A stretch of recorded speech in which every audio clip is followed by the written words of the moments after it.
me romance. Read me romance. Read me romance. Read me romance. You could take a look in a book, that's fine. Or you could sit back, relax, and unwind and read me romance. Read me romance. Welcome back, lady listeners. Hey, lady listeners. Welcome to another week at Read Me Romance with a brand new book. And this week we have Lucy Eden with us. She's a two-time offender. She's been on the podcast before. She was with us last year with, was it All Scott and Bothered? Was that the name of it? One Scott Deal. That's right. Okay. Yeah. One Scott Deal. I think she may have had the other one and she changed the title. I can't remember now. It's been so long. But One Scott Deal was on the podcast before. You should go listen to it. It's amazing. And the book she's brought us this week is called Conquering the Goddess. And that name alone, 10 out of 10, just hit it out of the park.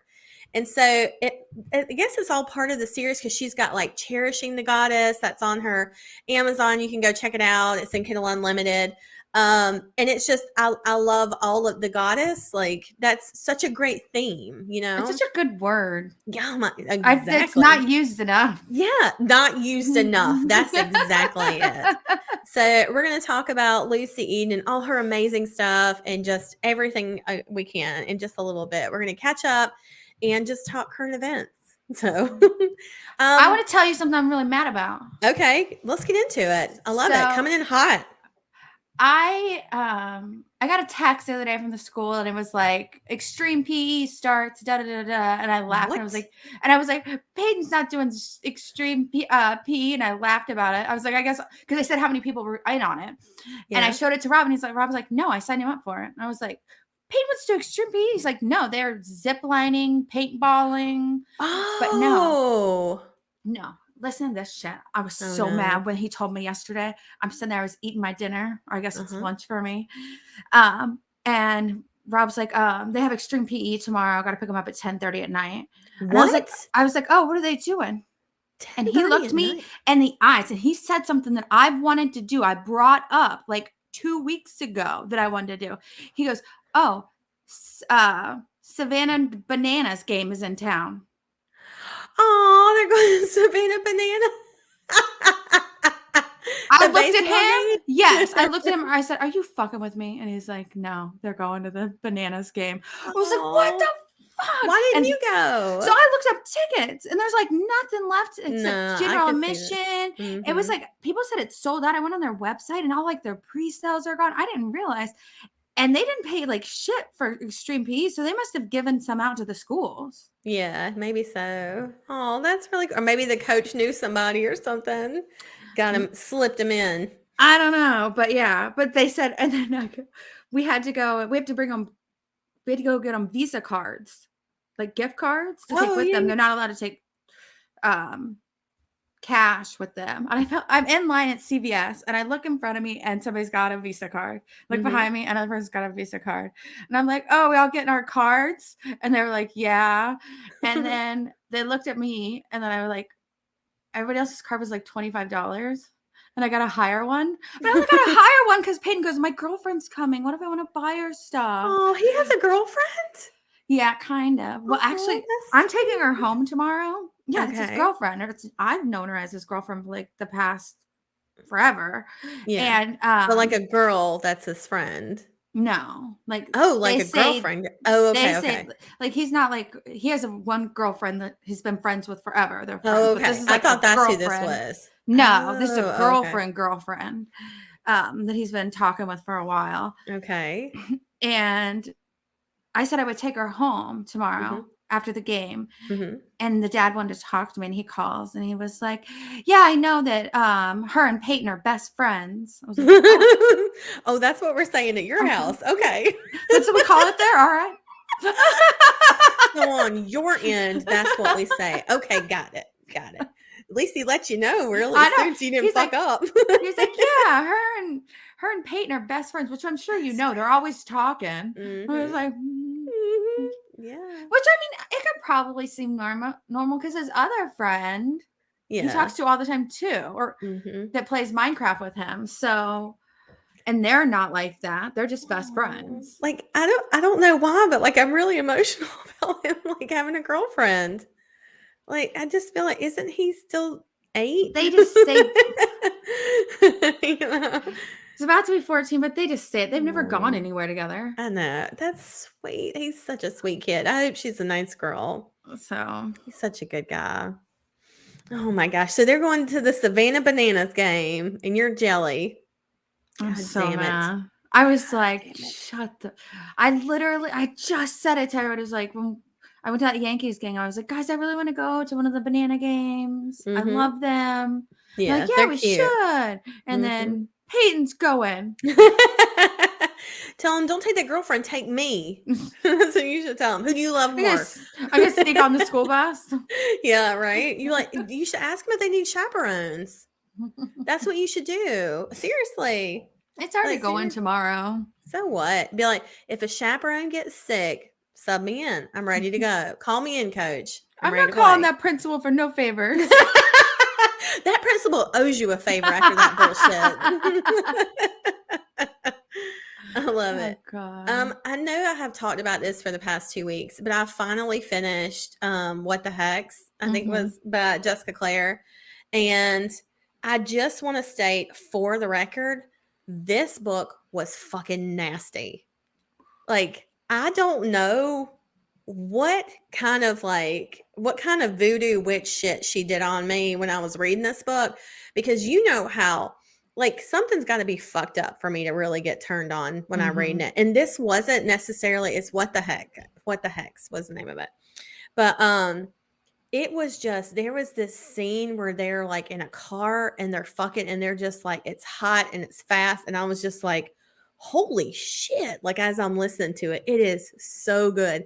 And there's like the dirty talk is good in it. Such good dirty talk.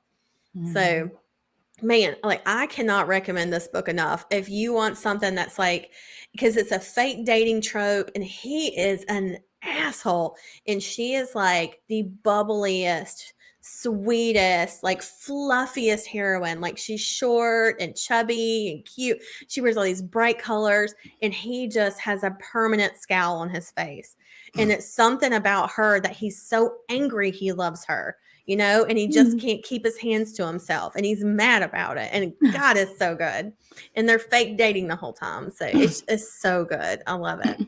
Oh, and there's like breeding in it too. There's like some breeding kink. I was like, what is happening? Yeah. 10 out of 10. It was awesome. So I just wanted to mention that. I did finish it. I like made myself do it in small chunks so that I could drag it out. And then the last day I just binged like the last 4 hours of it where I was like, this is all I'm doing. And it was awesome. But, speaking of getting turned on, I wanted to know your thoughts. Okay. So Melissa has a product she has reviewed for the book box. So coming to a book box near you, lady listener, this spring. Okay, so I know last year the vibrator, like you put it in you too, and it was the Tracy's dog vibrator last year. It's the one where it does like a suction and it has like a hook, that kind of thing that goes inside you that vibrates and supposed to stimulate your G-spot.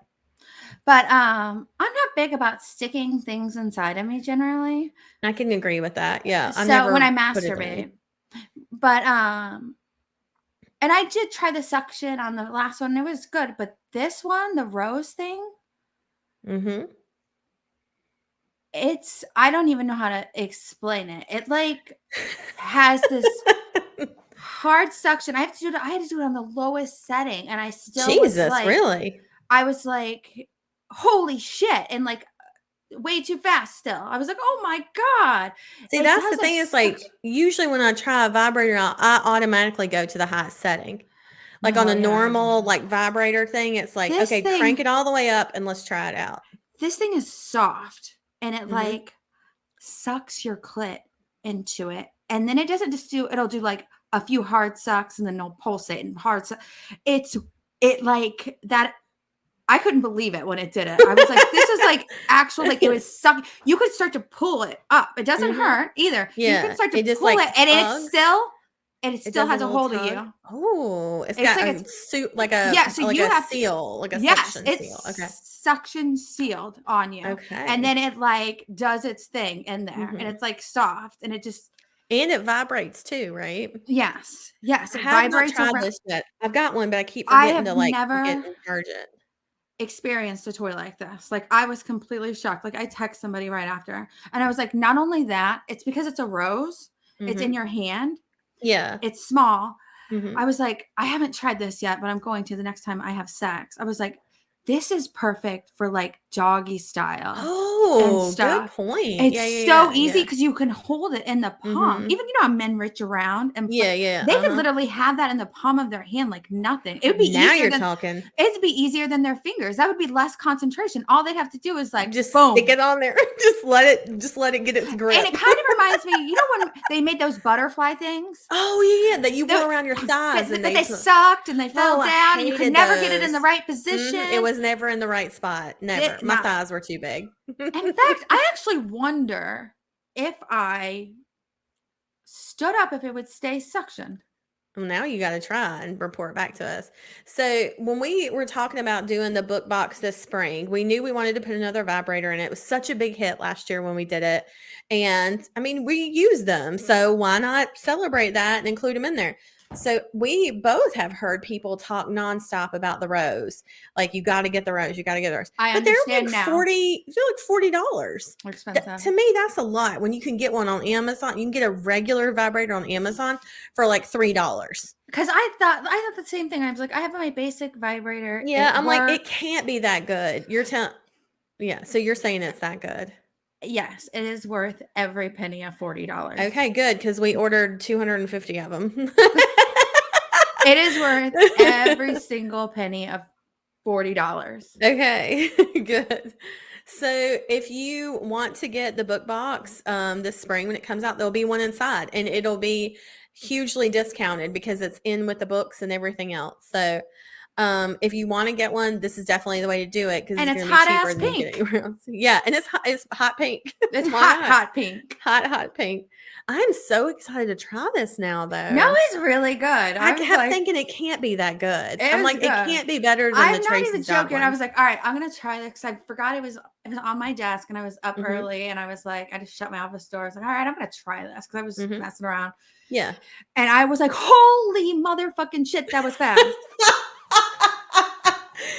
But you know what though? The first time I tried the Tracy's Dog one, the one we had last year, the first time I tried it, it scared me because it happened so fast. Mhm. And now it's like I don't even really use it the way it's supposed to be used because I don't like putting stuff inside me, really. Like same thing. I was like, I don't it's a lot of Because work. I feel I like don't you want have to to get get worked messy. up to get Yeah. something inside of you and all Yes, that. exactly. And I'm like, I don't want to do any extra steps.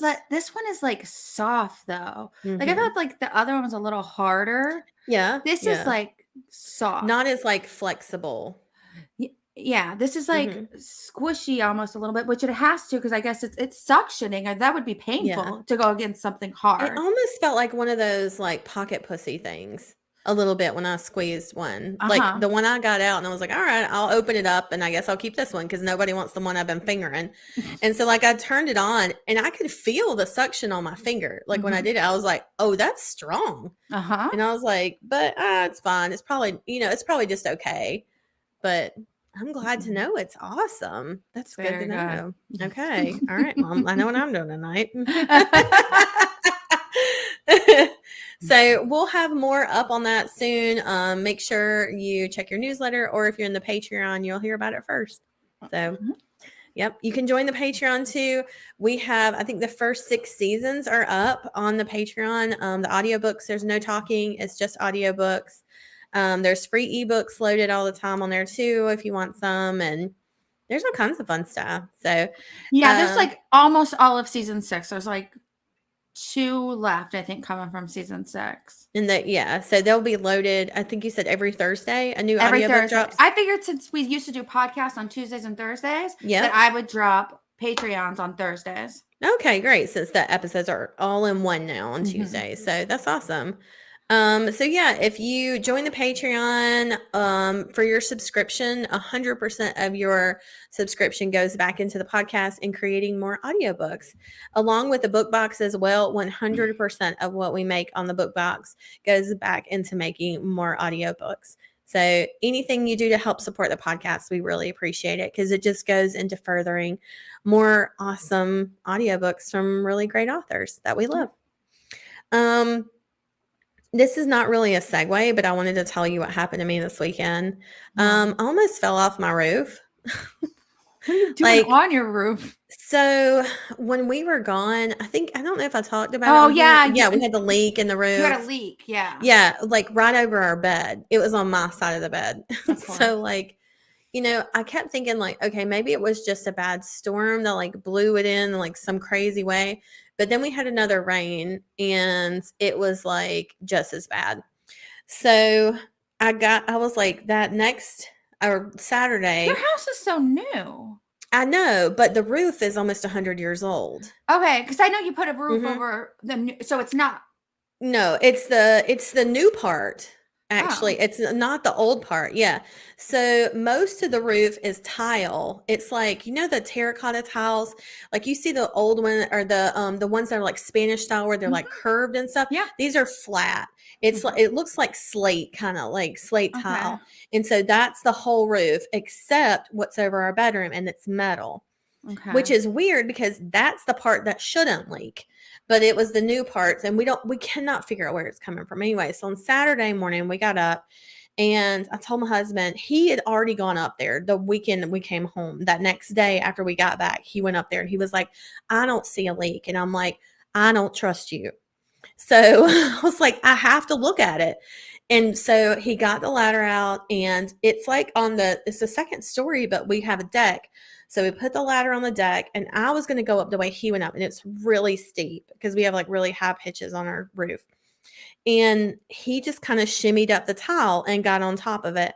And I was like, well, I'll just do that. And he's like, I think this is dangerous. And I was like, I think you can shut the fuck up. And again, I was just like, I won't believe it until I look at it. I was like, obviously you're missing something huge because the water's coming in. It's got to be obvious and you're not seeing it. So I ignore all his protests. And I go up on the roof. And as soon as I put like both my feet on it, like one starts to slip. And I was like, oh, this is bad.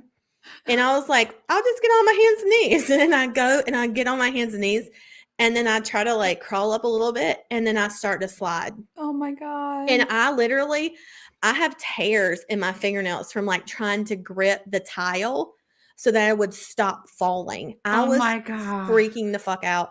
I tried to like grab a hold of the side. This has all happened so fast. And I was like, Kevin, I'm falling. And he was like, it's okay. And I was like, it's not okay. Like, what did he think he was going to catch you? Oh, he was standing behind me. He was like on the ladder, like he was holding the ladder against the roof. And he was like, he told me later, he was like, I just kept thinking, well, you're just going to hit the ladder and then you'll stop. And he was like, and that's not what happened.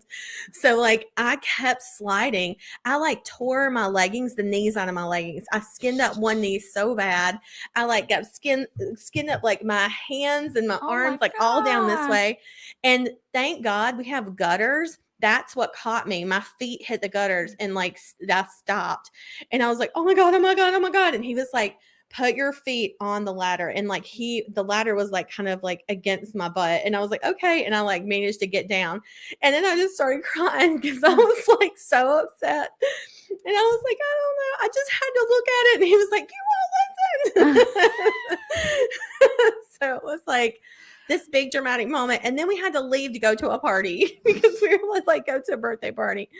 So we're in the car on the way back and he's like, are you okay? Like, and I was like, I'm fine. I was like, I'm getting on that roof.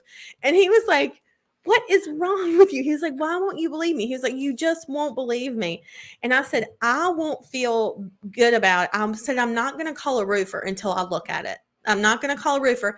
I said, because if I get up there and I look at it and it's an obvious like hole or something, I said, then I'm going to be like, we can fix this. This is no problem. Can't we just send a drone up? Oh, I know. That would have been a smart idea, but we didn't think about it. So anyway, so we moved the ladder and I got up and I actually went up to a higher part of the roof. Oh my God. But it was flat. So we got the biggest ladder we have. It goes all the way to the top. So like I didn't look down. I was terrified. I was shaking. I was like, this is so stupid, but I got to do it. So I did that. I climbed up there. I was really proud of myself that I did it. I couldn't see shit. We couldn't figure out where the fuck it was. And so I had taken some caulk up there. And so like I caulked around stuff and I was like, well, we'll just see if this works. I'm going to try this. And if not, we'll call somebody. And so after I did that, I was really scared, but I managed to get on the ladder again and come back down. And I was really proud of myself that I did it. Like I kind of got teary eyed because I was still like adrenaline, but it was the fact that I did it. And even though I was scared, like I was really proud of myself that I did it, even though it was probably stupid. But it rained and it leaked again. So nothing I did matter. So we have to call somebody to come look at it. But anyways, it was like. You might have to do a water test or something. I know. I was like, I don't know what the fuck it is. Like it must be, it's weird how our roof is. Like our pitches are really steep, like all the way around on all the sides. And then the top of it's flat. It's called like a mansard roof. And so it's flat and then it goes like straight down. And so I think it might be like the flat part is like getting water somewhere, but we just can't see it. And it's somehow getting under the metal roof. I don't know. But anyways, this is just your sign to listen to your husband every now and then. Okay. Every now and then he might. I wouldn't have gone up there, but I live next door to my dad. I'm like, Dad, he would have been the one on the roof. I know. Right. Well, and that's the thing is like, I could hear my dad's voice like, oh, you don't got to call somebody for that. Like, yeah, you fix that yourself. Like, if he was a younger man, he'd be climbing his ass on the roof and looking for it himself, and Kevin did. I mean, as soon as we got back, he climbed with him the next morning. He was like, do, and just got up on there and was like, I don't see anything. And I was like, you're an idiot. I don't even pay attention to my roof. I remember, so me and my dad have the same insurance. Like I've been with the same insurance company forever. I came home, God, I think it was like 3 or 4 years ago, and my roof's being ripped off. I'm like, what's happening? And he's like, oh, I called John Flackey. Hail damage on our roofs. Told him to come fix it. Oh my God. He had both of our houses re-roofed. But I guess he didn't tell me because it was insurance paying for it. So it doesn't matter. Yeah. So we had to do some repairs. There were several leaks when we first moved in, and because it's a tile roof, we had to get a specialist, like somebody that specializes in that. We had to get them out of Charlotte to come out here, and it was so expensive, Mel. I'm not shitting you. I know those things are expensive. It was like I want to say it was like $30,000. No, some for them to come like do a couple of repairs. Jesus, I could have gotten a whole new roof for that. No, I know me and my dad have talked about some of them. We'll see some of them. We don't have them here, like the clay roofs, but some people do. Some houses have them. And I remember one time my dad pointed at a house and that had one. He goes, that roof is worth more than that house. 100%. 100%. Oh, when the people next door, a couple of years ago, they had a tile roof. They had the tiles taken off because they didn't want it anymore. They wanted a regular one. We kept those tiles because we were like, you can't find that shit anywhere. I mean, we've got like that's 300 because we were like, if something happens to our roof and we need a repair, like we need extras, like, so we've got like 300 of them in the basement, and we'll probably never need them. I mean, like I said, this roof's 100 years old, but I mean, the people, everybody that's inspected it, it's like that roof will outlast your children's children. And it's like, oh, wow, I can't even imagine. Nobody has those around here. Like every now and then I'll see a rare one, but I'm just like, we get like 70 miles an hour winds. I just picture these tiles flying off. I know. That's what I wondered too, like with wind. But each tile is so fucking heavy. Yeah. I'm like, it'd be like you trying to blow a rock around, like. I feel like I get a tree ripped out a year. Yeah, that's true. But anyway, so that one was on there. So I just wanted to mention that almost died. So, heights don't bother me, but I don't think I could. See, I know I'm not scared of heights, but I know I'm clumsy. Yeah. Yeah. So I wouldn't 100%, climb up. Yeah. I'd be like, I'm not climbing that ladder. I'm going to trip over my own foot. That was what I was so afraid of, that I was going to like put my foot wrong and I was just going to fall off of it. Or I was going to like turn around too fast on the roof and just spin off the edge. I've fallen up the stairs before. Exactly. Yeah. Same. So that's what, it wasn't necessarily the height, but I didn't look down because I didn't want it to like make me dizzy or spook me or whatever. So I didn't let down, but it was really I need to be careful. I need to watch where I'm stepping. I need to like not do any quick movements, like I was constantly telling myself that was the fear, is that I was going to be an idiot and like slide off the roof, so as one does apparently. So, and I saw a preview the other day, and I wrote this down too. And I remembered the Hunger Games. It's coming out. The new one's coming out in November. I think it's like Thanksgiving weekend. So there's the trilogy that they made into 4 movies. So last year I think it was last year, or maybe it was 2020. I can't remember.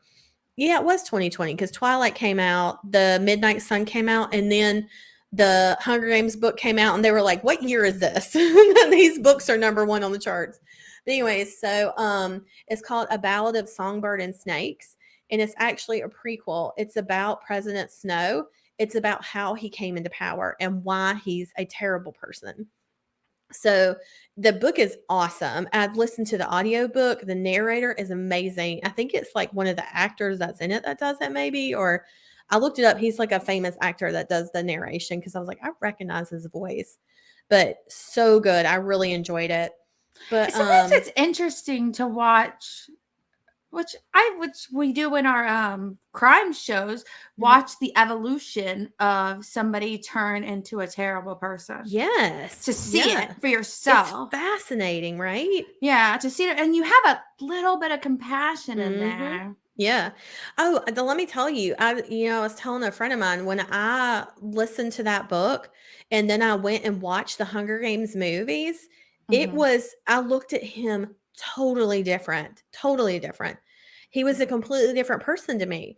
And so I thought that was the power of a great storyteller, of, the author that did it. I can't recall her name off the top of my head. I want to say Alice Sebold, but that's not it. I don't know. I'll look it up. But anyways, it was just wild to me that, I saw the preview for it and it's coming out and like Viola Davis is in it. Like there's like heavy hitters that are in this book or in this movie that's coming out, and I'm really excited. So, this year after my daughter gets out of school for the summer or whatever in June, I think we're going to go to Universal, and I want to drive with her. And so it's like an 8-hour drive, which is not that bad. Not too bad. No. And that's like door to door. So it's not that bad. But I thought, it would be kind of an adventure for us, to do it together, just the two of us. And I told her, I was like, we should listen to that audiobook together because she loved the Hunger Games. And I was like, that would be cool to do that one together. So it reminded me of it when I saw the previews, and I was like, oh, okay, I need to like remember to do that. But hold on. Suzanne Collins, that's who it's by, The Ballad of Songbirds and Snakes. And if you by some chance have never read the Hunger Games or listened to the audiobooks, you can start with that one and it'll give you a great backstory. So, and if you haven't, you can jump in at any time. I don't know how my kids never did the Hunger Games, what was the other? Twilight, Harry Potter. Oh, I'm surprised I never got into Harry Potter. Maybe just too young. No, I remember being around and him being, he was into Pokemon. There's thousands of Pokemon. You can name them all and all kinds of crazy shit. I don't know where this kid learns everything. Today we were in the car and he's like, is the Bahamas a part of the UK? And I was like, I don't know. He's like, yeah, I think. And then he like looked it up. He was like, oh no, this is UK. It's technically because the sun never sets in the UK.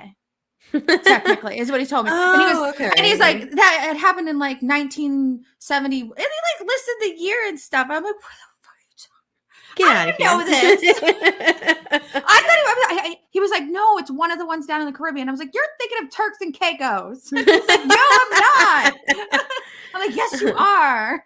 Where is he talking about? Do you remember? You don't. It was like. It was, I think, either the Bahamas or Jamaica is owned by the UK now. No, I can't. I don't know. It's their like domain. Are you talking about the Virgin Islands? No, I don't think he said the Virgin Islands. I don't know. I don't. Because he asked me if we'd been there. That's what he'd asked. He's like, hey, have we been here? And he was like, oh, yeah, that's the UK. And I was like, oh, no, it's all right. Okay. We'll take his word for it, I guess. He always corrects my geography. Well, I married a geographer, so I didn't have to learn that shit. Right? And apparently now he's a roofer. So all right, listen, let's talk about Lucy Eden and conquering the goddess. We're 30 minutes in on this. And we haven't done anything productive except catch up. Oh, before I forget, we have a brand new. It is the Bahamas. You just threw your phone. That's hilarious. The Bahamas. He was right. You were wrong. We got it. Before I forget though, we have a brand new book out. Alexa Riley released a book today called Stealing the Bride. It's a trilogy. There's 3 brothers. This is the first one. It's really fun. He sees her trying on a wedding dress and is like, well, that one's mine. And so then he takes her and he kidnaps her. So but she doesn't even know she's kidnapped. No, she doesn't even know. That's the beauty in it. They don't even realize what's happening. They're just falling in love. It's so ridiculous. Oh my gosh. So be on the lookout for that if you haven't. And then the other ones, they're coming in the series. So just wanted to mention that real quick. So like I said, Lucy Eden, we've got a brand new book from her, Conquering the Goddess. I'll read you her author bio. Lucy Eden is the nom de plume of a romance-obsessed author who writes the kind of romances she loves to read. She's a sucker for alphas with a soft, gooey center, over-the-top romantic gestures, strong and smart MCs, humor, love at first sight, or pretty damn close, happily ever after, and of course, dirty and steamy love scenes. When Lucy isn't writing, she's busy reading or listening to every book she can get her hands on, romance or otherwise. She lives and loves in New York with her husband, 2 children, a turtle, and a Yorkshire Terrier. I think that's the cutest. Conquering the Goddess is a bonkers standalone short. That's what she's called it. Bonkers. I love it. Bonkers. She's also launched a website for her newsletter with a store called Love Notes from Paradise. LoveNotesFromParadise.com. You need to go check it out. It is so freaking cute. And she has given lady listeners a 15% off code that we can list in the show notes. So there's a code for 15% off your order, and we'll put that down there. Her giveaway this week is a swag box. She sent us a bunch of stuff last year for a winner, and she sent so much stuff that we're like, let's split this because it was just boxes and boxes. So we split it, and then I was like, okay, we'll do one when she comes back on. So we have a swag box for that. And then she published a romance theme activity book, which I love. So I clicked this. The link will be in the show notes. If you go on there, it's like, you know how when you go to like a party or like a shower or something like that, and they'll be like play party games and stuff.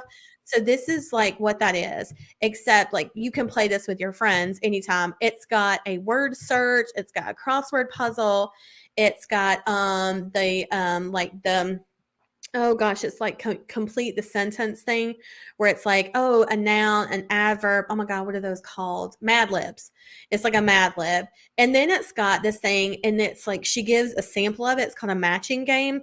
And one of the ones on the sample is, it says Ruby Dixon. And it says match the title of the book to the couple, where you actually have to go in and there's a list of couples and a list of books, and you have to figure out which one goes where.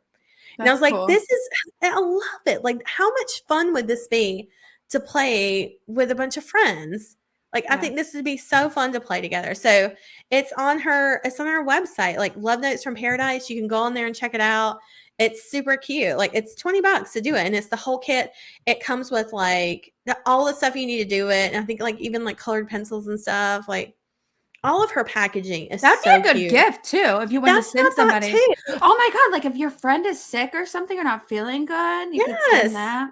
I know, especially like the crossword puzzle and stuff. And it's all like romance authors we know. It's like indie romance authors. And it's just such a cute idea. And it's all on this website. You can go in there and do do it all on there. And then, like I just love Lucy Eden. Make sure you check her out on Kindle Unlimited. And like I said, go listen to One Scott Deal on the podcast. But she's got so many great books, so many. And she writes the best. She writes really sweet, sexy, fun books that are just, they like make you feel good. So I loved her last audiobook with us. I'm really looking forward to this week. So That's all I got to say. I love Let's it. send them in. Let's do it. All right. We'll see you guys on the other side. Bye. This is Conquering the Goddess by Lucy Eden. Read for you by Allie Piper. Chapter 1. Athena. My very first assignment, my first real job out of grad school that I'd worked my ass off to get, and I was running late. Athena Anderson? A stern-looking woman in her late 50s, with dark brown eyes and shoulder-length brunette bob, called to me. Her smooth, dark brown skin contrasted with the crisp white blouse and pencil skirt she wore as she leaned against the reception desk, surveying me. She must have been waiting there for me for some time. Mr. Winters is expecting you. You're late. I glanced at my watch. It read 10:04 a.m. I know, I'm sorry, The rest of the sentence got lost as I stopped myself. My father was an Army lieutenant general who never had an ounce of tolerance for lateness. There were no excuses. You were either on time or you weren't. Today I wasn't.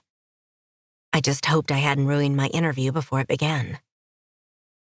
One would think that with graduating at the top of my class in undergrad and earning a master's degree by the age of 23, I'd have my pick of job offers.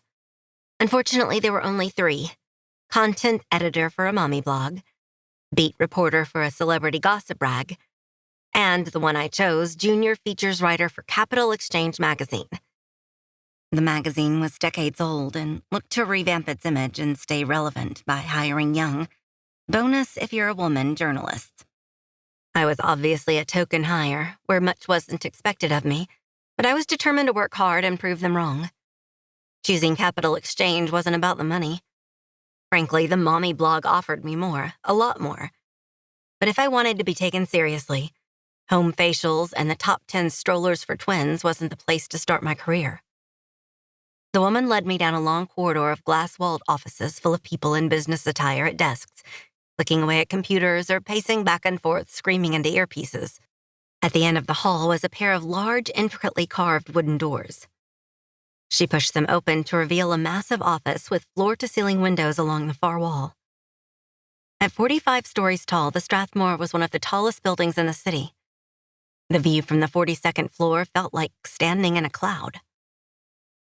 Grant Winters stood framed in the celestial view of his office window, tall and posing, and looking like one of the gods from the myths my father used to tell me at bedtime. Leaning forward over an enormous black mahogany desk, he was supporting the weight of his massive upper body on his knuckles. The disembodied buzzing of a man's voice coming through the telephone was where he focused his attention. He glanced at us with a mild look of annoyance before motioning us inside with 2 fingers. "He'll see you now," the woman said, almost pleasantly as she guided me into the office. I felt fear and excitement, taking a deep breath to calm my nerves before stepping forward. "Good luck," she called in a sing-song voice before closing the doors behind her. I walked closer to Grant Winters' desk, feeling his eyes on me. I felt like I had to say something. I drew in a deep breath. "Hello, Mr. Winters. I'm Athena Anderson from the..." He angrily put a finger to his lips to shush me, pointed at the phone, and motioned for me to sit down in one of the huge leather chairs adjacent to his desk. I felt a flush of anger and embarrassment at being silenced like a child put in a timeout. I steeled myself to remain calm and professional. But as I turned to move toward the chair I'd been sent to, I stumbled over the strap of my messenger bag. I managed to keep my footing, making it to the chair quickly before sitting down. My face burned red enough to match my hair color. I chanced to glance at Mr. Winters to see if he'd noticed my stumble. While he was still focused on the incessant buzzing of the speakerphone on his desk, I noticed that he had the ghost of a smile haunting his face. He'd seen it, and he thoroughly enjoyed the show. After a few minutes, he sat down and turned his face to me and waved his hand in a gesture of impatience. "As I said, my name is Athena My words were quickly cut off by Grant Winters' booming voice. "Fuck that, Tim." He pounded the desk with his fists. "The deadline was Tuesday. Tell the Tokyo office to get their shit together or I'm on the fucking plane there to do it for them." he shouted into the phone before glancing at me again and repeating his rude gesture. When he was met with silence, he turned his full attention to me for the first time since I'd entered his office. "Don't you have some questions to ask me?" he whispered through clenched teeth. "You're busy. I'll wait until I have your full attention," I said coolly and crossed my arms, hoping to mask my thinly veiled rage. He blinked a couple of times, cocked his head to the side, and looked at me as though he'd just seen me for the first time. "This call is extremely important," he said through a slow, drawn-out growl and clenched teeth that both excited me and further fueled my ire. "This interview is extremely important to me. When you finish your call, we'll do the interview." There was a definite defiant tone in my voice, but I didn't care. Did he think he had the only important job? Did the world revolve around Grant Winters? He obviously assumed it did. If I had his full attention before, now Mr. Winters was positively studying me, like I was some strange mythical creature and he wasn't sure what to make of me. He steepled his fingers, touched them to his lips, and closed his eyes for a second, seeming to be in deep thought. "Tim, I'm gonna call you back." I could hear the disembodied buzzing of Tim's voice expressing his displeasure at being dismissed before abruptly being cut off with the touch of a button. "Now," he continued, narrowing his eyes at me, "you have my full attention, miss. What did you say your name was again?" Athena Anderson," I stammered, trying to sound more confident than I felt. This man was arrogant, brash, rude, but he was also the sexiest man I'd ever seen. "Athena?" he laughed. "Where did you get a name like that?" "She's the goddess of war. My father named me after her because he was Zeus?" He laughed again. I felt the simmering anger start to boil. "No," I seethed. "He was a lieutenant general in the U.S. Army." This silenced him. "Please thank him for his service on my behalf." This would have sounded almost sincere if he still wasn't smiling. "I can't because he's dead." I knew I was utterly blowing this interview, but I couldn't stop myself. "Is this the way you always treat interview subjects? Because if it is, you might want to consider a new line of work." He was laughing. "Is this the way you treat people you feel are beneath you, whom I suspect is everyone? Because if it is, you might try being less of a condescending ass." His laughter died away for a moment, his eyes wide with shock before the laughter returned. It was a deep belly laugh, revealing a sparkling smile and twinkling blue-gray eyes. "Screw you. I'm out of here. The interview's off." I leaped to my feet and spun on my heels, hoping desperately to make a smooth exit without tripping, crying, or doing anything else to further embarrass myself. "Wait, Miss Anderson, I haven't dismissed you yet." Dismissed me? Was he kidding? I was almost to the door when I turned to answer him. He stood right in front of me. He advanced slowly, causing me to take a few steps back until I felt the door behind me. I was tall, but Grant Winters towered over me. His scent was so intoxicating I could feel my entire body tingle with anticipation. As he leaned in close, propping himself against the door with his giant arms. I could have kissed him or killed him. Either option would have felt amazing. I stammered. "I think you've been dismissive enough. Now, if you'll excuse me." However, I didn't move. I didn't want to, and we both knew it. "I'm not used to being spoken to like that, Miss Anderson," he whispered in my ear, with a deep rumbling voice that made the center between my legs tingle. "I might have to punish you. With your permission, of course." At that moment, there was nothing I wanted more than to experience firsthand what a punishment from Grant Winters would be like. But this had gone too far. I had already lost this job based on how well my first ever assignment had gone, and losing my virginity to someone I both desired and detested, not to mention barely knew, would be compounding an already bad situation. His intense, smoldering gaze focused mine as though we were the only people that ever existed. I cleared my throat and tried again. "I'm leaving." I tried to say something witty and biting, but that was all I could muster. He immediately stepped back, holding the door open as I scurried through it. I power-walked down the hall to the reception area, feeling his eyes on me the whole way. 2 hours ago, I had my life all planned out. Now, nothing made sense. Chapter 2. Grant. I couldn't stop thinking about Athena Anderson all week. It was a bad time for an interview, as I was hammering out the details of a never-ending headache with one of my lawyers. It was always a bad time these days. However, my PR rep had set up the interview for a bullshit puff piece with Capital Exchange, that dried-up rag that people only kept in their coffee tables to make themselves seem intelligent. As my team and I have been working like fucking dogs on an international multi-billion-dollar deal, other parties involved were concerned about my private persona, or lack thereof. I hated attention, so I didn't spend a lot of time in the public eye. I didn't party every night, fuck models on rotation, or snort piles of cocaine. I didn't feel the need to publicize my charitable donations, write get-rich-quick books, or judge a reality TV show. What I expected was that my professional accomplishments would reflect my competence as a business leader. But that's not how today's world worked. So after declining interviews for over a decade, I sold a piece of my soul to Capital Exchange magazine for public visibility and discounted ad space for our commercial real estate sector. I had almost sent Athena Anderson away, but one glance at her told me that wasn't an option. The magazine had sent a cub reporter for the interview, but she was a goddess if I'd ever seen one. A tall, statuesque beauty with the palest skin I'd ever seen. She had worn tight black jeans and a matching t-shirt with a V-neck that displayed a hint of the curves of her small, perfect breasts. She wore dog tags around her neck. There was no mistaking the steel ball chain and twin rectangles of dog tags tucked under her tee.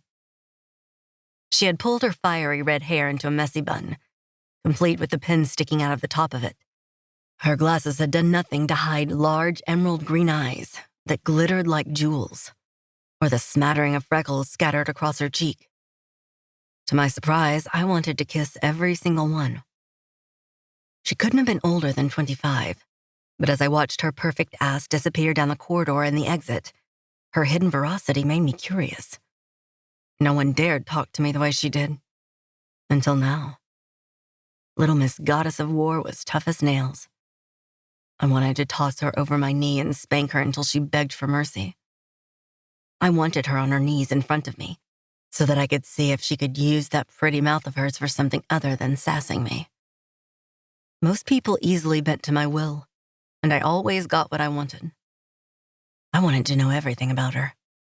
I wanted her. Tim could handle the Tokyo office, after all. That's why I paid him so well. I told Gwen to clear my afternoon schedule as I set about researching my new acquisition with the same ruthless approach I took with any other corporation ripe for the plucking. I summoned one of my firm's investigators, requesting a full report. An hour later, a file appeared on my desk. Athena Anderson, 23 years old. BA in English from Harvard. Summa cum laude. Master's degree in journalism from Columbia. Mother, Deborah Anderson, deceased, breast cancer. Father, Lieutenant General John Anderson, deceased, congestive heart failure. I studied the rest of the file for a few minutes before I made my decision. I pressed the button on my intercom.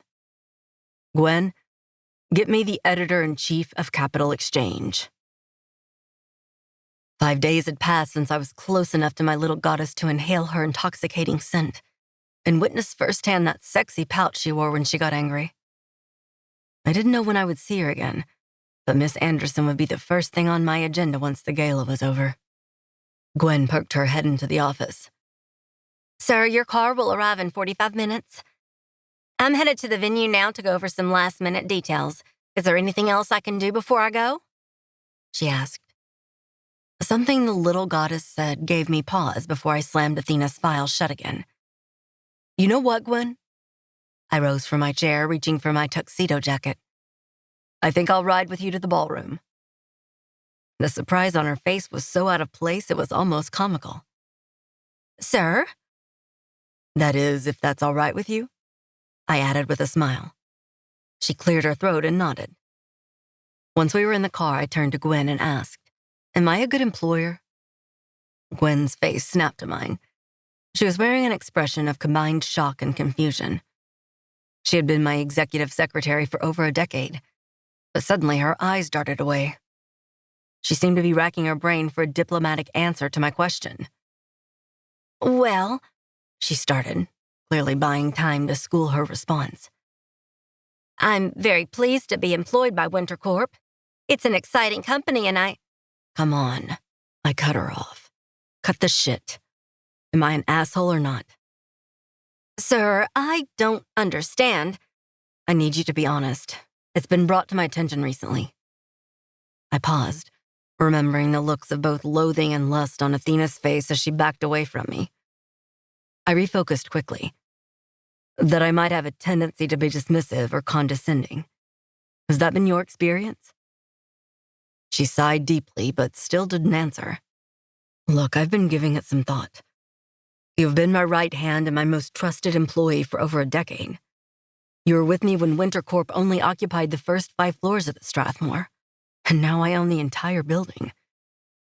I know that I've rewarded you with a high salary, stock options, and benefits. But in 12 years, I don't ever remember once saying thank you." "Mr. Winters, are you—" "Look, nothing was handed to me," I continued. "When you bust your ass as hard as I did to gain as much success as I have in such a short time, it's easy to think that you did it all on your own.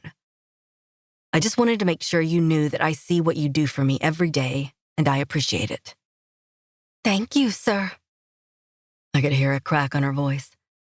She cleared her throat and Gwen's steely gaze returned. "She is quite a remarkable young woman, isn't she?" "Who is?" I was about to demand an explanation when we arrived at the Washington Ballroom. Dressed in a black beaded evening gown and running shoes, Gwen swiftly exited the car, only answering me with a small, knowing smile. I left things in Gwen's capable hands and made my way to my usual perch during the annual Winter's Ball, the upper balcony. Not being a fan of parties and crowds, where they were full of people trying to kiss my ass or sell me something, I sat back in the leather chair and opened the decanter, a 40-year-old Scotch that they always left waiting for me, courtesy of my most trusted employee. While it was necessary for me to be part of the Winter's Ball, the flagship event of the Philippa Winters Memorial Fund, the gala was always about her. My mother never gave a damn about money or fancy parties, but she loved helping people who needed it. If she were alive, she'd be right here with me, watching the show down below. I felt good about my speech in the car, but I felt bad for how long it took for me to make it. Had I strayed so far from my mother's example that I'd forgotten to be grateful for the people who helped me get to where I was? My mother had come from a wealthy family, but she had given it all up for my father and me. They met at a local bar while he was on leave from the army, and to hear my mother tell it, it was love at first sight. They married in Vegas that very weekend, resulting in her being disinherited, and I came along 9 months later. They were married 8 years until my father died in a combat mission. Then it was just the 2 of us. My mom was a fighter, smart as a whip and tough as hell.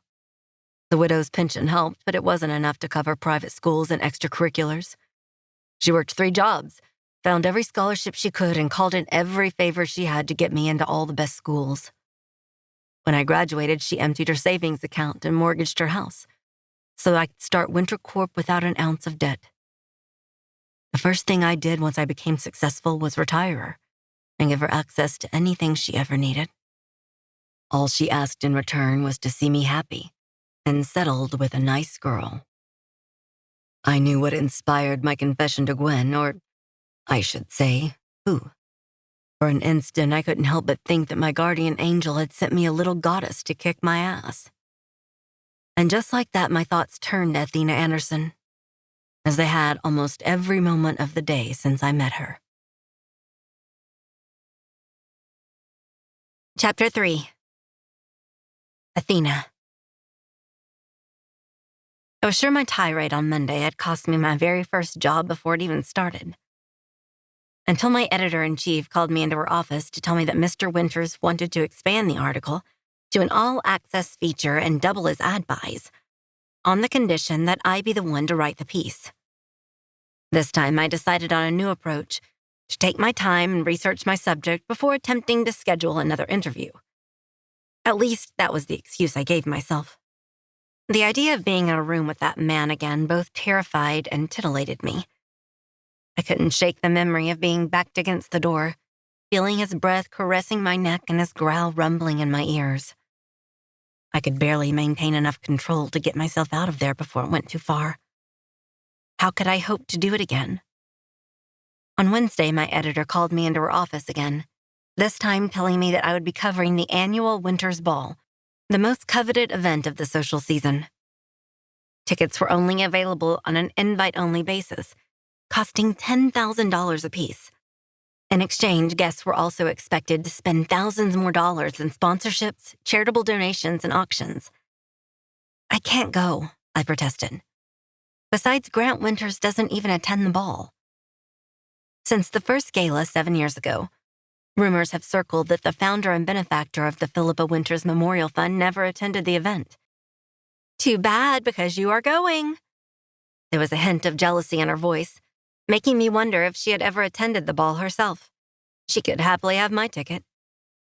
I don't have anything to wear.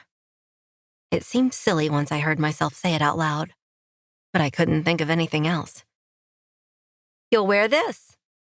She motioned to a large black garment bag, which I had assumed it was hers. That's it. I'm not saying another word about this. 48 hours later, I was sitting in a $5 rideshare, wearing a dress that probably cost more than my tuition last semester. There were no designer name, tags, or dress size stitched anywhere in the dress. But when I stepped into it and zipped it up, it was a perfect fit, hugging and lifting in all the right places but making undergarments impossible. It was a little too perfect. Mr. Winters' secretary met me at the entrance of the ballroom. Hello again, Miss Anderson. As usual, she was all business. I'm Gwen Rogers. We met on Monday. Yes, of course. I was trying to be polite while also trying not to think too hard about Monday's events. Very nice to see you again. That's a lovely dress. I can say the same about yours, Miss Anderson. She smiled, her features beaming with an expression of pride. It is a perfect fit. The shade of emerald matches your eyes exceptionally well. I was unsure how to respond, so I just smiled as she continued. You have an all-access pass to the event. You may go anywhere you wish. Please come find me if you need anything. She began to make her way back into the ballroom. Don't I need a VIP wristband or something? She stopped in her tracks, slowly turned around, looking at me as if I'd asked if there would be pigs in a blanket served at the buffet. No, dear. She smiled, turned on her heels, and disappeared into the crowd. I was a bundle of nerves, despite not looking like it. I was probably the poorest person in this room. I made my way to the bar, figuring a glass of champagne would help me relax. However, I couldn't shake the feeling that I was being watched. I was about to order my drink when I was approached by a shorter, balding man with a leering smile. He had the look of someone who knew who I was, but I had never seen him before. Well, well, well, he purred. You are lovely, aren't you? I exhaled deeply and tried to move sideways to create as much space as I could between myself and this jerk, but the bar was too crowded. So you're the reason I can't get Grant on the phone these days. You're the reason he's blowing this deal that I've poured my blood, sweat, and tears into for months. I could feel the heat rising in my face, and I started taking deep breaths to stay calm. He was talking about Grant Winters, and I suddenly recognized this man's voice. He was the disembodied buzzing coming through the phone on Monday, the one that got cut off, for me. Was his name Tim or Tom? I haven't seen Mr. Winters all week, despite my own sense of longing to see him. How could I be causing him problems? I'm sure you're a hot piece of ass, but if you think... I'd heard enough. I needed to get away from this man fast. I turned quickly, making to walk away when Tim or Tom grabbed me by the arm, pulling me close to him. He hissed into my ear. "If you think I'm gonna let some little bitch get in the way of the deal that will make my career, you're sadly fucking mistaken. I'm gonna... Let me go." I could feel stinging tears welling up in my eyes, desperate not to make a scene. "Please." "I'll let you go when I'm finished with you, and I'm just getting started," he hissed. He massaged my forearm, and I felt every inch of my flesh crawl with disgust. "What are you, ex-military? Is that what these dog tags are for?" He reached for my most prized possession, the one item I wore at all times, even with a designer evening gown. My fear turned to rage, and the next thing I remembered, Tom was on the floor, clutching his throat.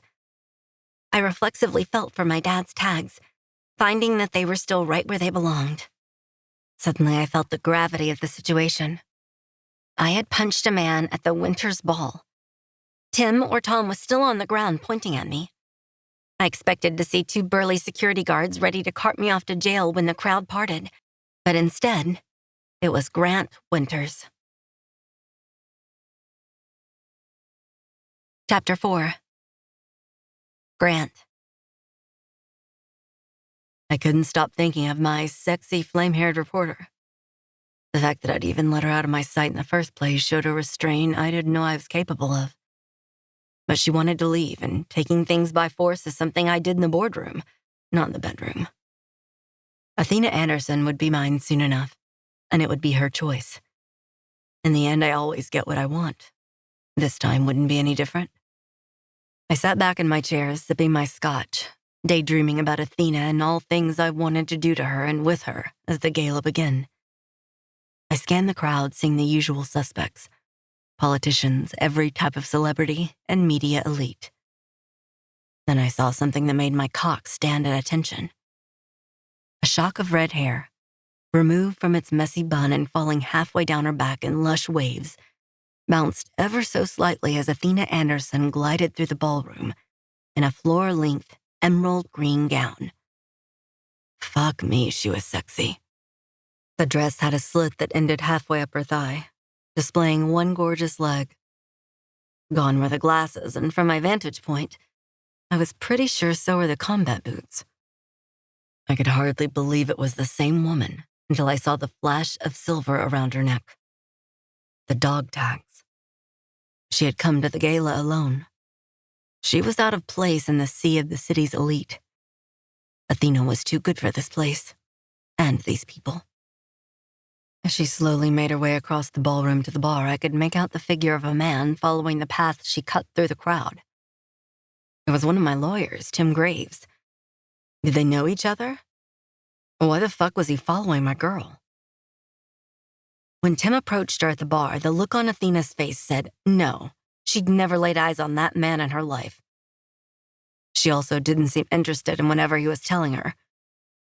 Finally, something he said made her eyes widen and her face flush a familiar shade of red. My fist tightened as I rose from my chair. My little goddess turned to walk away from the bar when Tim grabbed her by her upper arm, pulled her close to him, hissing something into her ear. I watched as a look flashed across her face that I swore I would never see on her again. Fear. I raced out of the balcony, knocking my chair aside, until I reached the ballroom and approached the bar. Ignoring the gawkers who cut a path for me, I pushed past the crowd as quickly as I could. Before I could reach my girl, I heard the unmistakable sound of flesh hitting flesh, followed by gasps and a few screams. I flew into a rage, pushing people out of the way in my haste to get to Tim and Athena. If he had hurt her, I was going to rip him in half in front of everyone in this room, and I didn't care. Once I got to the clearing near the bar, I was shocked to see Tim laying on the marble floor holding his throat, sputtering and coughing as he pointed up at something. I looked over to see Athena. She was still wearing the look of shock and fear, only now mingled with pain and embarrassment. She was shaking her right hand and wincing with every flick of her wrist. The sight of her in pain made my heart pound out of my chest and spurred me to action. "Are you all right?" Athena was all that mattered in the moment. She was shaking like a leaf and sucking in deep gasps of air. She nodded, but her face told a different story. I scooped her into my arms, held her close, turning to leave. I would deal with Tim later. My former counsel would spend the rest of his life regretting ever getting on my bad side. "So that's it?" The words came from Tim's raspy voice from the ground amid coughs. "You gonna choose that little bitch over your company?" I whipped around to face him, ready to set Athena down so I could put my entire fist through his face, when I felt a warm, tiny hand on my cheek. "No, please don't." Her emerald eyes sparkled with tears as she pleaded. "All these people, you can't. Stay with me, please." I stood frozen, torn between my desire never to deny this woman any request she would ever make, and my primitive need to grab Tim by his greasy hair and pummel him into extinction for what he'd just said. Suddenly, Gwen appeared behind me. She was out of breath, clutching her tablet in her arms. "Sir, I saw you running from the balcony." She was still panting as she clutched her chest. "What's happened? Is that Tim Graves?" Her eyes fell on my lawyer, prone on the floor, still clutching his throat. "Sir—" Her voice died away when she saw the precious cargo I was holding in my arms, the faintest hint of a smile on her lips. The sight of Gwen and Athena together made me realize in an instant that I didn't want to risk everything good in my life on a piece of shit like Tim Graves. I turned and walked toward the balcony with Gwen jogging to keep up. "Gwen, prepare the office upstairs and send a doctor to look at Miss Anderson's hand, please," I added, causing her to smile at me as she whispered into her earpiece. "And Mr. Graves, sir?" She nodded at Tim, who, though still unable to stand, had managed to sit up and slide backwards several feet, as if that would have kept me from kicking his ass after what he said about Athena. "Have security toss him into the street and tell him he's fired." It was better than he deserved at the moment, but for now, it would have to suffice. I had more pressing matters that needed my attention. Chapter 5. Athena. Once we entered a large office, Grant sat me down on what looked like a replica of his mahogany desk at the Strathmore, and I wondered if he owned the ballroom too. Standing between my legs, he cupped my face in his massive hands and gently stroked my cheeks with his thumbs. He carefully raked his eyes over me, inspecting me for damage. "Are you sure you're all right?" His look of total concern made the full weight of tonight's events come crashing down on me like a heavy weight. "I'm so sorry, Mr. Winters," I sobbed. "I caused a scene. I didn't want to. I tried to get away from him. He was saying awful things and he grabbed my dad's tags and I just... Now I was sobbing and rambling. "You have nothing to be sorry for," Grant interrupted me. "It's my fault for not stopping that asshole when I saw him following you." "You saw him?" "And it's my fault for ever letting you out of my sight on Monday. You're all I've been able to think about." Tim was right. I was the reason he was distracted from his work. "That guy Tim said I was distracting you from your big deal. He said I was ruining it and he threatened... I never meant to..." He kissed the tears on my cheek away, stopping me mid-sentence. "You'll never have to worry about Tim again. The deal is fine. And as for his threat..." His face grew serious as he looked deep into my eyes. "You belong to me now." I feel my entire body quiver at those words. "That means no one will ever hurt you." He kissed my cheek again. "No one else will touch you." He kissed my neck. "They'll have to go through me." He tipped my head back, planting a kiss on my exposed throat. "And I protect what's mine."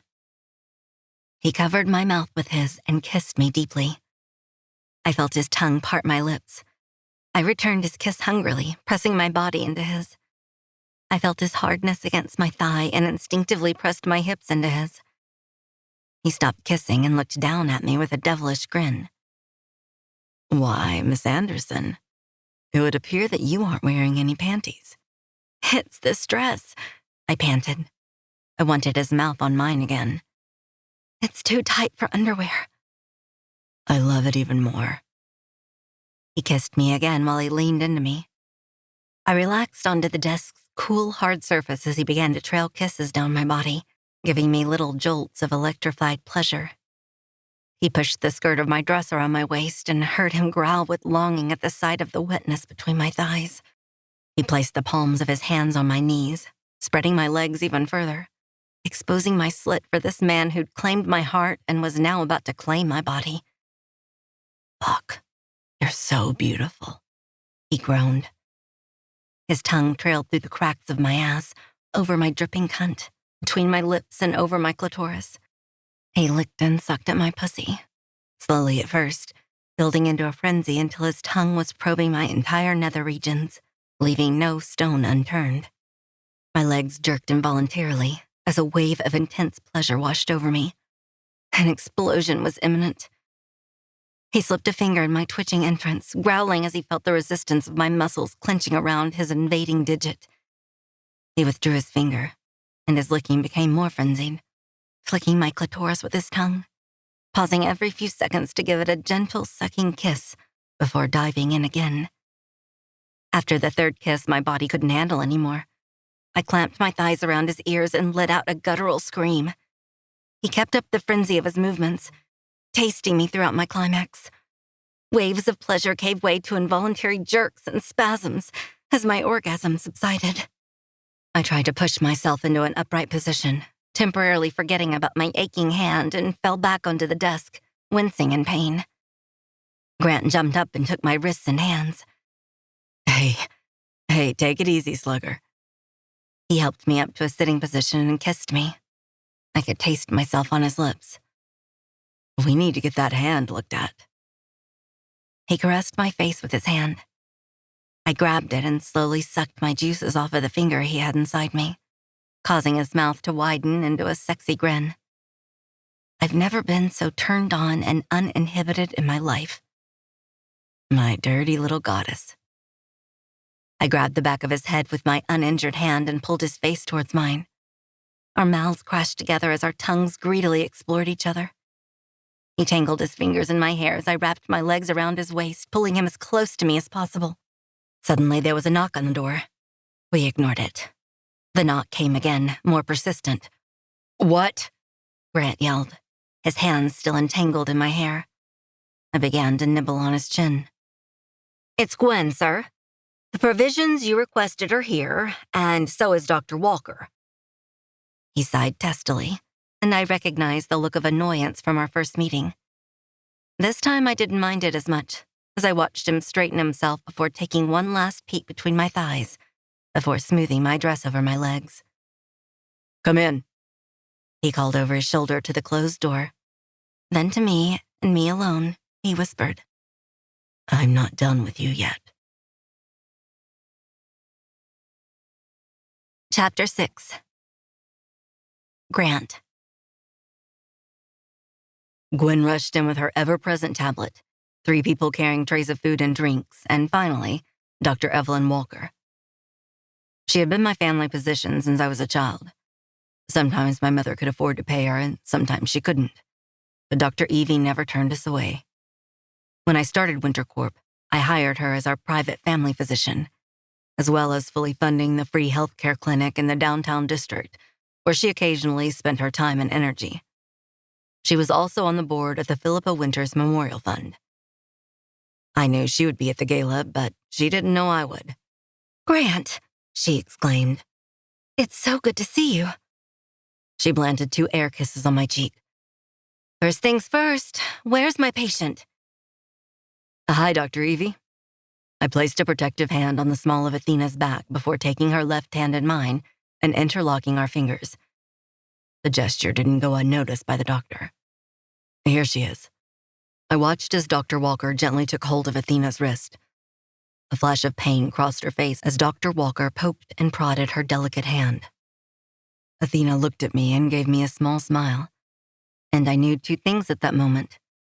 She was completely and utterly mine, and Tim Graves would regret the day he ever caused my little goddess pain. "That's quite a right hook, young lady," Dr. Walker said as she wrapped Athena's hand in an ace bandage.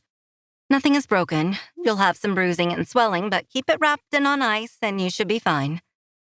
She gently patted Athena's newly bandaged hand, smiled, and added, "And no prize fights for at least a week." Turning to me, she said, "Walk me out, Grant." I slowly released my grip on Athena's hand. It felt wrong not to be touching her. "She's beautiful," Dr. Walker whispered as I led her to the door. "And she's a fighter. Reminds me of someone else." She winked as I held the door open for her. "Thank you, Dr. Evie." I kissed her cheek. When my mother first got sick, she did her best to hide it from me. She coordinated her treatment with Dr. Evie, leaving me none the wiser for years. The way I discovered her secret, which was typical of my mother, was when my accountant alerted me to millions of dollars in expenditures for medical expenses. In addition to her own cancer treatments, Mom had been paying for treatments and personal expenses for 12 other women. She just couldn't help herself. The woman who raised me couldn't stand to see others in need and do nothing. When I finally confronted her, I didn't give a damn about the money. She could have spent every dime I had. What I was furious about was that she had been sick for so long and didn't tell me. She told me she didn't want to worry me, that she wanted me to keep my focus on the company. Unfortunately, by that point, she had already exhausted every treatment option, and it was clear the end was coming. Leaving the company in Gwen's hands, I took a leave of absence, where Dr. Evie and I took Mom to the beach house I bought her to celebrate winter court going public. For 3 months, we made her as comfortable as possible, until she went quietly in her sleep, holding a photo of my father and his dog tags to her chest, smiling. "And thank Athena." When I gave Dr. Evie a puzzled look, she laughed. "This might have been the most exciting gala we've ever had. I haven't seen you this happy in years." She patted my cheek. For an instant, I was 8 years old again. "Sir," Gwen said as Dr. Walker left, "speaking of excitement, we need to talk about tonight's events." "Gwen, I'm perfectly confident you can handle anything that comes up tonight. We can discuss everything tomorrow." I glanced at Athena, who was wrapping her ruby-red lips around a strawberry, unaware that she was being watched. I felt my pants tighten. Maybe tomorrow wouldn't be enough time to spend with her. "Call for a car. I'm taking Athena." "Sir, I don't think a car would be appropriate." She sighed deeply. "Word has leaked about the incident. The press is everywhere. Security is doing their best, but all of the entrances are swarmed. I think you need to make a statement." Gwen was probably right. She usually is, but there was no way I was leaving Athena alone. And thinking of Tim made me too angry. Gwen seemed to be reading my mind. She sighed and began a tapping flurry on the screen of her tablet. Finally, she looked up. "Okay, your helicopter will be here in 30 minutes. In the meantime, I'll be meeting with the board, legal, and PR. Evelyn can make this statement." She glanced at Athena. "I'll schedule a briefing with you first thing in the morning, but I'll try to keep it as short as possible." "Gwen?" I put my hand on her shoulder, and she looked up at me. "Thank you." "You're quite welcome, sir." Her face flushed slightly as she turned to leave. She held the door open for the wait staff as they silently filed out. "Tim Graves had it coming. I never cared for that man." With the faint click of the door, I was once again alone with my little goddess, who had moved onto grapes. She was slowly sliding them into her mouth, one at a time, withdrawing her lingering fingertips. My cock was hard as a rock, and I began to massage it out of my pants to try to quell the ache I felt. 30 minutes was too long to wait. I needed to be inside of her. "I think I should be doing that." Athena reached for me with her uninjured hand and pulled me close to her. She slid her hand over my chest, down my stomach with her fingers rippling over every muscle. She gently moved my hand from where it was clamped around my hardness, slowly pumping up and down through my pants. As her hand smoothed over my shaft, my entire groin tightened. "It's so big," she whispered to herself before unbuttoning my pants and letting them fall to the floor. My boxer briefs followed, and my cock burst forth unencumbered. She dropped to her knees and wrapped her tiny hand around my shaft, slowly moving it up and down. My little goddess planted tiny kisses on the head of my twitching cock. I was starting to weaken from the pleasure. I didn't know how much more of this I could take. Tiny beads of clear fluid began leaking from my tip, and she lapped it up greedily, causing me to lean on the desk for support. I felt the fingernails on her right hand gently stroking my balls as she continued to stroke my dick with her left. I groaned with the effort of trying to stop myself from exploding, but nothing had ever felt this good. She closed her entire mouth around the head of my penis, her tongue encircling the tip as her head slid back and forth, taking more and more of myself into her. My hands flew to her fiery locks, and I entangled my fingers in the luscious waves as I felt the orgasm building. "I'm gonna come," I groaned. I looked down to where she was returning my gaze. Her look of pure lust and desire sent me over the edge. My whole body tightened as I shot ropes of hot cum into her open mouth. She swallowed each one, never loosening her grip as she milked me for every drop. I had to steady myself, and my breathing as my heart slammed against my ribcage. I had never come like that from a blowjob. Maybe it was the person giving the blowjob. Chapter 7. Athena. The helicopter ride from the gala was surreal. This entire night seemed like a chapter from a book about someone else's life. True, I've ridden in a helicopter before, but I've never worn a designer gown, attended an elite charity gala, punched a man in the throat, been rescued by a billionaire who I was sure hated me, then been given a mind-blowing orgasm by the mouth of the said billionaire. Grant got a call from Gwen letting him know it was time for us to go.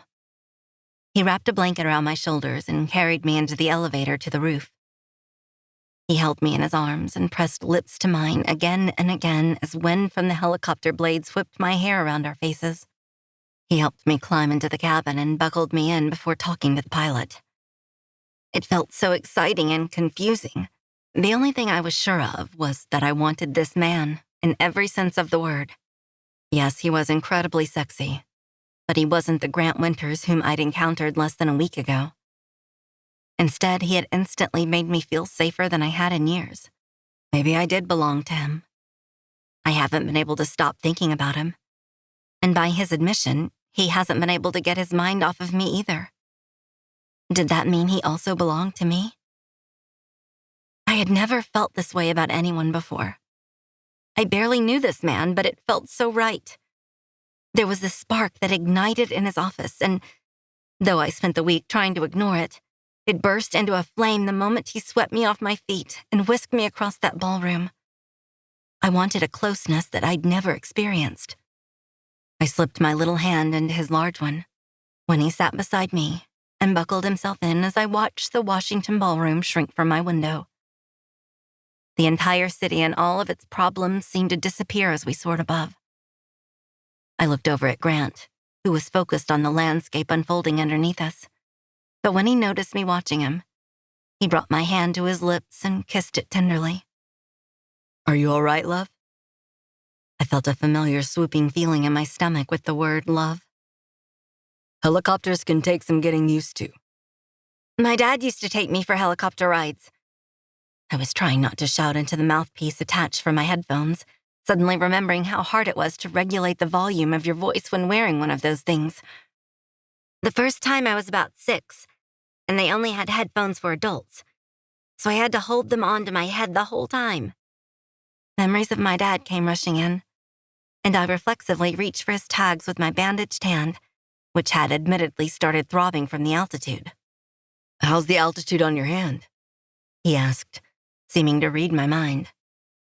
I wanted to lie to spare his feelings, but he raised a questioning eyebrow at me, letting me know I didn't have to. "It is a little sore, but I'll be fine." I gave him a weak smile, still thinking about my dad. He squeezed my uninjured hand and kissed it again as I stared out the window, willing the tears that had formed in my eyes not to fall. Suddenly, I saw a building I recognized. "Where are we going?" I called into my mouthpiece. "I'm taking you home," he called back. He was now caressing the back of my hand with his thumb. But we just passed my apartment building. I pointed over my shoulder. You don't live there anymore. I turned to face him, or as much as my seatbelt would allow. He was wearing that sexy grin that made me melt. His eyebrows were raised as if he were asking me a question or waiting for me to protest. I knew my answer, and protesting wasn't an option I would consider. Athena, he said, and my heart fluttered. It was the first time he'd said my name. I know this is sudden, but I don't ever want to let you out of my sight again. Ever since the moment you stepped into my office, I knew there was something special about you. And then you opened your mouth and proved it. He let out a low chuckle, and I felt my face flush with heat. Please come home with me and stay for as long as you want. I'll do my best to make sure you never want to leave. A smile began to spread across my face that I couldn't suppress as I watched the building that housed my tiny apartment grow smaller and smaller, as I wondered if I'd ever see it again. But Grant, you barely know me. I turned to face him, and he gripped my uninjured hand even more. It was the first time I'd said his name, and the gesture didn't go unnoticed. The first time we met, I ruined the interview, and the second time I ruined your charity ball. Are you sure about this? I could think of worse things than having my life ruined by you, Athena Anderson. He brought my hand to his lips and smiled again. Plus, you have a mean right hook. I'd rather have you on my side. We still barely know each other. We'll get to know each other. We can take it as fast or slow as you want. We can go on dates. We can text each other. He kissed my hand, but I want you to stay with me while we do it, at least until your hand is better. I glanced at the bandaged hand in my lap. I don't have any things at your house, I whispered. I can get you whatever you need, whatever you want. Okay, Grant Winters. I grinned at him. You've got yourself a new roommate. At least until my hand gets better. Grant reached up and brushed his fingertips across my cheeks before wrapping his palm around the nape of my neck and pulling me close to him for a kiss. When our lips met, it felt like an explosion of warmth as Grant's tongue tenderly caressed mine. He pressed the palm of his other hand into my hip and squeezed my waist. God, how did I get so lucky? He whispered to me with our lips millimeters apart. I'm not so sure which one of us is the lucky one. I laughed and kissed him again. But I have a feeling we'll both be getting lucky tonight. Grant's eyes shot up his forehead in surprise at my words, before his face spread in a sexy grin. Whatever you want, beautiful. Chapter 8. Grant. Athena didn't utter another word for the rest of the helicopter ride. I knew it was a risk by moving her in with me, but letting her out of my sight was not an option. Never again. My mother raised me by herself with an idea of true love that I never believed existed until the day I met Athena.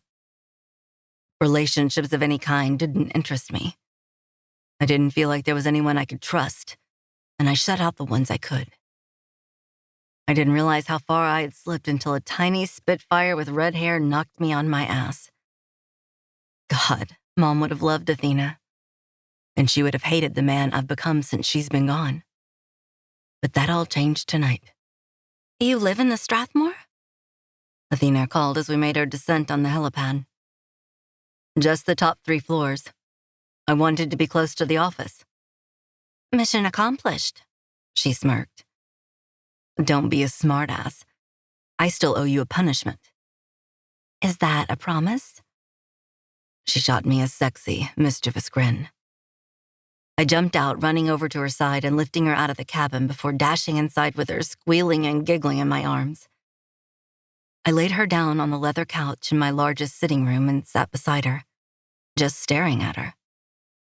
She was bewitchingly lovely. Her long red hair was tousled from the helicopter ride. The emerald green dress billowed around her legs, the slit open, fully exposing both of her long, gorgeous legs and the shadow of the womanhood that I could still taste. Instead of the combat boots from our first meeting, She wore a pair of delicate emerald green sandals with a long, thin heel. They were sexy as hell and showcased her beautiful, delicate feet with perfect toes I wanted to kiss. I wanted to kiss every inch of her, slowly and carefully. I wanted to take my time with her, and we'd have all the time in the world. I drew a bubble bath and decided to prepare dinner while waiting for the tub to fill. I had a personal chef, but Mom and I would never have survived if I didn't learn to cook. However, I also enjoyed it. As a kid, it was a way to feel close to her. She worked so hard to take care of us, and it was my only way to contribute. I slid the roasting pan in the oven and went to check on my love, only to find that she had fallen asleep. It was the most heavenly thing I'd ever seen. She had curled her legs protectively around her bandaged hand, while her left hand was tucked under her cheek. A few wavy crimson tendrils had fallen across her face, swaying back and forth as she breathed deeply. I could have watched her all night. Instead, I turned off the oven in the bath. I scooped up my sleeping beauty, carrying her to my bedroom, to our bedroom. I pulled back the covers and laid her down onto the sheets. While searching my closet for something more comfortable for her to sleep in, I made an interesting discovery. In one of my drawers, I found a brand new hairbrush, toothbrush, and a gift box containing a long emerald green nightgown with a matching robe. My first inclination was that Gwen was being efficient as usual, by calling ahead to have these things placed here in anticipation of our arrival. However, something about the gown and robe struck me as familiar. The color, the feel, and specific design elements. This lingerie was designed by the same person who created Athena's dress. If that was true, then that meant Gwen had been playing matchmaker. She invited Athena to the gala and had a gown custom made. Athena couldn't have known. She seemed just as surprised to see me as I was to see her. I would have to remember to have a talk with my executive secretary about a promotion and raise. I undressed Athena, slid the gown over her head and her body. She barely stirred as I unwrapped and rewrapped her hand in a new bandage. Slipping out of my tuxedo and into a pair of pajama pants, I climbed into bed behind her, pressing my bare chest into her back, my face buried in a mass of deliciously fragrant scarlet waves. My hand wrapped around her waist, and I pulled her as close to me as I could, before pulling the covers over us and closing my eyes. 5 days ago, I was trying to conquer the world, and now my world was sleeping in my arms. Chapter 9. Athena. My eyes fluttered open and I woke up in a room I didn't recognize. The giant bed I was in was the size of my entire bedroom, and the bedroom was the size of my entire apartment. Of course, there was the matter of the gorgeous man sleeping beside me. This felt like a dream. One moment I had been laying on a couch watching Grant dress Cornish game hens. Then the next moment I woke up wearing a nightgown that definitely wasn't mine, though it did feel good to be out of that dress and shoes. My handsome rescuer was curled up next to me in a bed that felt like a cloud. He looked so peaceful as he slept. The Grant Winters I've seen always seemed to have the weight of the world on his shoulders. At rest, he resembled a slumbering teenager. His smooth face with its chiseled features was beginning to sprout a dark shadow of stubble.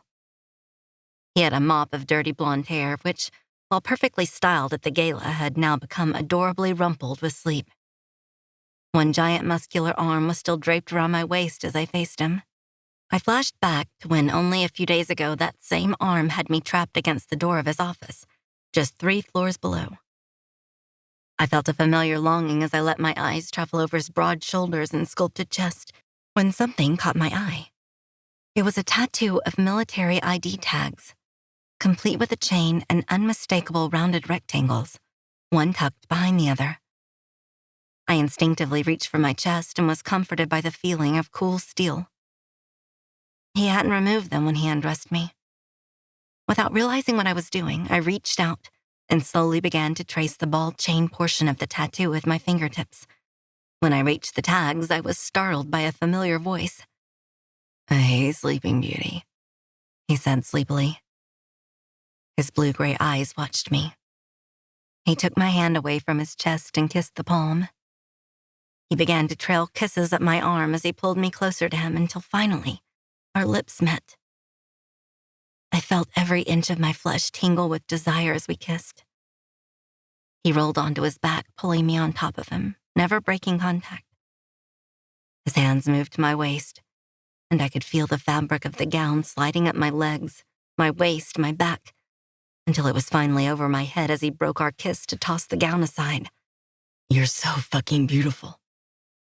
His eyes were roving over my naked body, devouring every inch as I hovered over him. "I love you, Athena. You know that, don't you?" I could feel his shaft parting my lips through his pajama pants. "I love you too." I couldn't believe what I was saying, but it was true. It seems crazy, but I do. He pulled me toward him and kissed me again. "I need to be inside you," he growled in my ear. "Right now." I needed him to be inside me. It seemed I had been waiting my entire life for this moment, and it couldn't come fast enough. We began kissing again as he fumbled and kicked out of his pants. He reached into the nightstand drawer and retrieved a condom. I watched as he tore open the plastic wrapper and rolled it onto his shaft, stroking it a few times while his eyes roved over my body. "Are you ready, baby?" His eyes were intense. I nodded and bit my lip in anticipation. "So sexy," he groaned. He steadied my waist with one hand as he guided himself into my waiting core with his other hand. I could feel myself being stretched as Grant slowly impaled me. The pain was intense, but it also felt so good. I felt the waves of pleasure building as he moved closer and closer to my maidenhead. I leaned forward, digging my nails into his pecs as I felt the explosion coming. I screamed in ecstasy as I felt my body jerk and spasm. Grant steadied my hips with his hands and thrust his hips upward, claiming my body. I began to rock back and forth on my knees, still digging my hands into his chest, taking more and more of him into me. Both the pain and my orgasm subsided, and I was relishing the sensation of Grant Winter's enormous cock sliding in and out of me. I wanted all of it. I couldn't believe how amazing this felt. Before long, I could feel our hips crashing together as my body finally and completely enveloped his shaft. Grant slipped his arm around my waist and hugged my body close to his, kissing me furiously. He pumped himself in and out of me with an increasing frenzy, and I felt another explosion coming. His fingernails dug into my hips as he impaled me on his cock and held me there, our bodies tense in simultaneous climax. Our bodies rocked and shuddered together until finally, I felt my upper body relax onto Grant's chest. He planted a kiss on the top of my head. We laid together like that for several minutes, Grant still inside me with his arms wrapped around my waist and back. I slowly slid myself off of him and rolled onto my back. He left the bed, coming back with a warm, damp washcloth that he used to carefully clean between my legs. Once he was done, he crawled back into bed beside me and covered us with the duvet. He turned onto his side and propped up his head on his elbow to face me. I absently began to retrace the tattoo. "My dad was in the Army," he said, seeming to sense my question. "These are his." Then he added with a sarcastic smirk, "He's also dead." I felt my face flush with embarrassment. I'm sorry. I get defensive when it comes to my dad, and that day, "I was a condescending ass." He was still smiling. "Well," I stammered, suddenly remembering how angry I was that last time I was in this building. "Yes, you were." "Listen, you were right." He grabbed my hand and kissed it. "I got caught up. It's hard to stay grounded, and there was only one person who ever talked to me the way you did, and—" He seemed to struggle to find the words. "I'll accept your apology if you accept mine, and promise to always tell me if I'm ever being a condescending ass," I finished with a smile. "Yeah."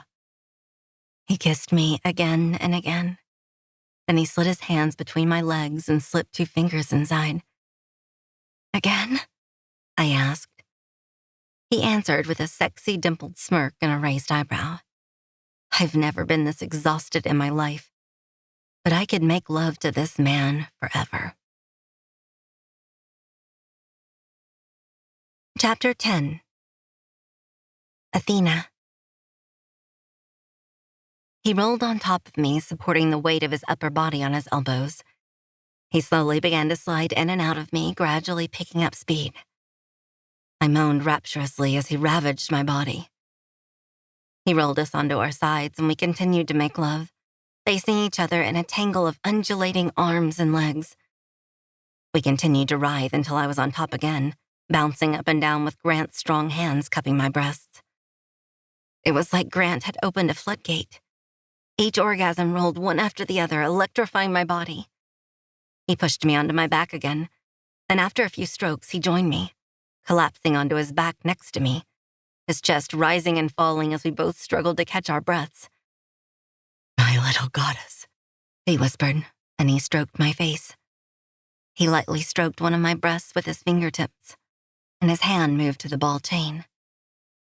"If I touch these, are you gonna hit me?" He was smirking with a look of mock concern. "Maybe," I replied. "I guess you'll have to find out for yourself." He picked up one of the tags and inspected it. I'd never felt this safe with anyone since Dad. But this man, I felt comfortable telling him anything. He was the most amazing person, I began. He was a great soldier, a great dad, and the best husband.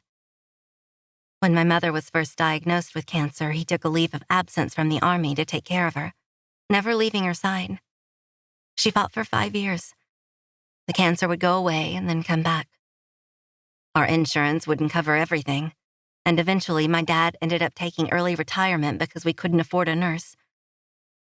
My mom made a friend in one of her support groups who told her about a special grant for cancer patients and military families that paid for all of her treatments, our debt, and in the end, there was even enough left over for a small college fund for me. It was a miracle. It made the last year of her life one of the most memorable years of my life. We took my mom to Paris. She and my dad renewed their vows in Hawaii. He loved her so much. "Did you ever meet her?" Grant asked. He seemed to be rooted in thought. "Who?" "The woman from the support group who told your mother about the grant that paid for all your family's expenses." "No, Dad and I never met her, but she sent an amazing floral arrangement to the funeral. I'll never forget it. It was 100 red roses." I smiled at the memory. "What was her name?" Grant asked me, and he sat up to look at me. "I don't know. She sent a beautiful card, but never signed it." He leaned back on the bed and began stroking my hair. He still seemed to be deep in thought. "After she was gone, he did his best. He was a great dad. Raising a teenage girl without a mother couldn't have been easy." I could feel the tears welling up in my eyes. But he just wasn't the same without her. It was like half of him was missing. During my first semester of school, I got the call that he had collapsed while mowing the lawn. He waited until I made it to the hospital to say goodbye, and then his heart just gave out.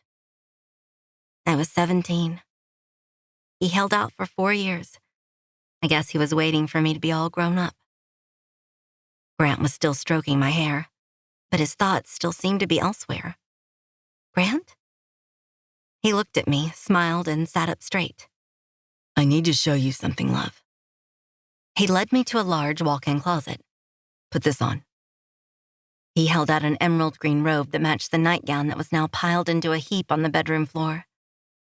He shrugged into a robe of his own and pulled me deeper into the massive closet. Against the far wall was a bureau. Grant pressed his thumbprint into a shiny black square in the front of the top drawer, and I heard a lock withdraw. I couldn't imagine what kind of priceless treasures Grant would keep in a safe like this. But to my surprise, inside was a drawer lined with velvet and contained only 2 items: ID tags like the ones I wore every day, and a beautiful gold ring set with a small red ruby. He reached for the ring and seemed to stare at it for a few moments before he held it out to show me. "Grant, I don't understand." This couldn't be what I thought it was. but I hoped it was right. My mom and dad met by chance in a bar. The next morning, they drove to Vegas. Of course, my dad didn't have a ring, so they ended up in a pawn shop. Mom bypassed all of the giant glittery diamond rings and chose this one. She said it was pretty and her favorite color was always red. In the same way she knew my dad was the one, she chose this ring and she never wore anything else. I was aware that I'd stopped breathing. I was too afraid to speak, not wanting to ruin this moment. Before she died, she gave it to me, telling me that when she met my father, everything in her life suddenly made sense. She said one day I would meet someone who made me feel the same way. He sank to one knee and looked up at me. I'm supposed to give this ring to you, Athena. Grant Winters. I was shaking as the words got stuck in my throat. Are you asking me to? Yeah, I am. There was no hint of doubt in his face. Please, say yes, my love. Say yes. I nodded tearfully, holding out my left hand. It fit perfectly. I dropped to my knees and grabbed his face with both hands and kissed him. We sat on the floor of the closet. My back was pressed into his chest, his arms wrapped around my waist. I held up my hand and we both gazed at the ring. The light of the morning began to fill the bedroom, and when it hit the closet, the ruby on my hand glittered more brilliantly. I couldn't believe this man was mine, and I was his. The sun's coming up, I said to my fiancé. What should we do now? Vegas? The sexy smirk returned. Vegas, I grinned. But first, he leaped to his feet, and I squealed as he slung me over his shoulder, marching us towards the bed. The end. This has been Conquering the Goddess by Lucy Eden. Read for you by Allie Piper. Welcome back. Welcome back, lady listeners. Thank you so much to Lucy Eden for bringing us Conquering the Goddess. I am sure that I loved it because I'm going to go listen to it right now.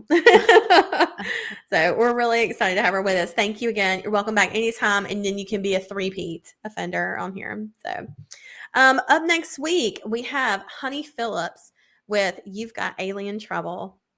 I'm excited. It's something I know. different. I know. I love Honey Phillips too. She's so sweet. And like, what a great name for an author, right? It is. It's Honey is my Achilles tendon. If I can, I'll put it in a book every fucking time. I gotta slide it in there. Sometimes I gotta sneak it in when you least expect it. All right. What did you used to say? You said a word that used to like shock me every time. I don't know, baby batter?